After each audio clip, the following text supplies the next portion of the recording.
আজ মহান বিজয় দিবস উপলক্ষে রাজধানীর মগবাজারে অবস্থিত প্যারামাউন্ট ইন্টারন্যাশনাল স্কুলে দিনভর অনুষ্ঠিত হয়েছে এক আনন্দঘন উৎসব।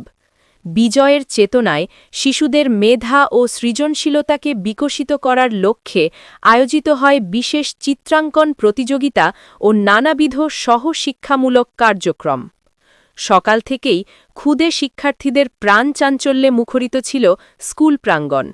রঙিন পলির আঁচড়ে তারা ফুটিয়ে তোলে মহান মুক্তিযুদ্ধের ইতিহাস, বিজয়ের গৌরব এবং দেশের প্রতি তাদের ভালোবাসা।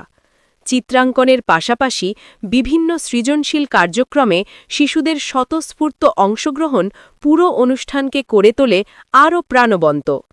আয়োজকদের মতে, পড়াশোনার পাশাপাশি এই ধরনের অতিরিক্ত কার্যক্রম শিশুদের মানসিক বিকাশ, আত্মবিশ্বাস ও সৃজনশীল চিন্তাশক্তি গঠনে গুরুত্বপূর্ণ ভূমিকা রাখে। অনুষ্ঠানের শেষে অনুষ্ঠিত হয় পুরস্কার বিতরণী পর্ব। চিত্রাঙ্কন প্রতিযোগিতায় প্রথম, দ্বিতীয় ও তৃতীয় স্থান অর্জনকারী শিক্ষার্থীদের হাতে পুরস্কার তুলে দিয়ে উৎসাহিত করা হয়।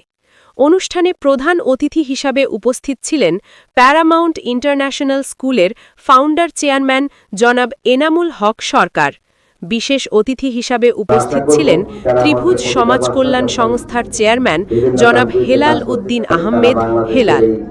অভিভাবকদের উপস্থিতি এবং শিক্ষক শিক্ষার্থীদের মিলন মেলায় পুরো অনুষ্ঠানটি এক উৎসবমুখর পরিবেশে রূপ নেয়। সকল বিজয়ী ও অংশগ্রহণকারী ছোট্ট সোনামণিদের জন্য রইল অনেক অনেক শুভকামনা। ত্রিভুজ টিভি, ঢাকা।